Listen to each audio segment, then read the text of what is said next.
Before we start, I have to give a huge shout out to ProTom, who made the amazing graphic for this series. He's a talented artist, the best Mii gunner in New York, and an all-around great guy. You can follow him on Twitter at ProTomWash. So as this will be the first video in the series, I wanted to welcome you to Smash Mythbusters, where we test common Smash myths and see if they're true. For this video, we'll be looking at the myth that wavelanding onto a platform is unviable.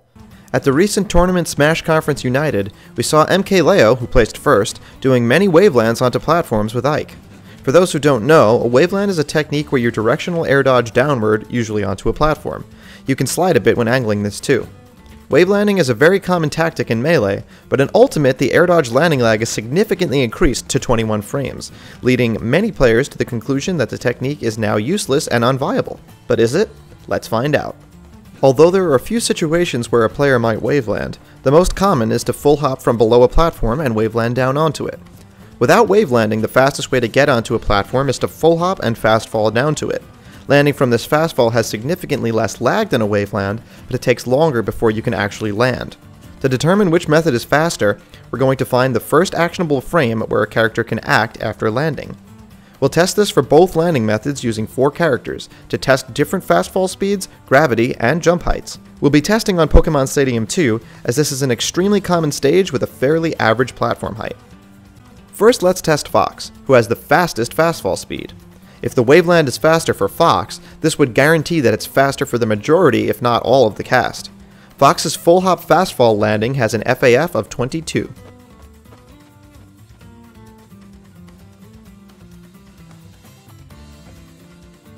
And his waveland has an FAF of 30.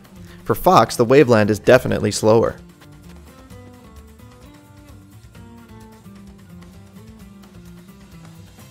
Now let's test Ike, who has a relatively moderate fastfall speed, and is the character we saw MKLeo wavelanding with a lot. Ike's fastfall landing FAF is 26. And his waveland FAF is 33. Still, we're seeing the fastfall is noticeably faster.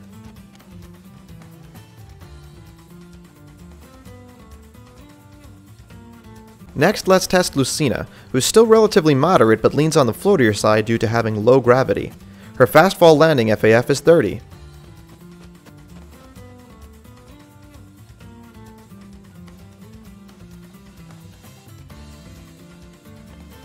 And her waveland FAF is also 30. So with Lucena you can act on the same frame whether you fastfall or waveland.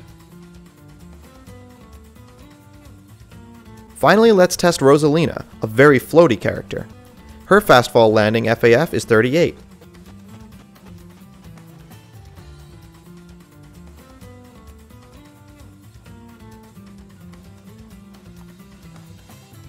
And her waveland FAF is 29. This time the waveland is faster.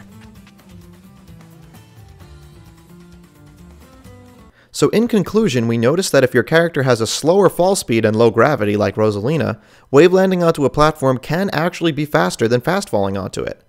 The time it takes to reach the peak of your jump before you can fast fall is so much for floaty characters that it exceeds the lag frames of the waveland. On lower platforms such as battlefields, this will be even more effective. Some characters like Jigglypuff can't even full hop onto a platform without wavelanding. Even for these characters, there are definitely still benefits to full hop fastfall, as you aren't in lag and can act at any time. Plus, if your opponent is on the platform already, they may feel more pressured by a possible aerial as you come down. Although it only applies to some characters, waveland is still definitely a viable option based on the frame data, so we're calling this myth busted. If you know of any Smash myths you'd like to see tested, let us know in the comments below.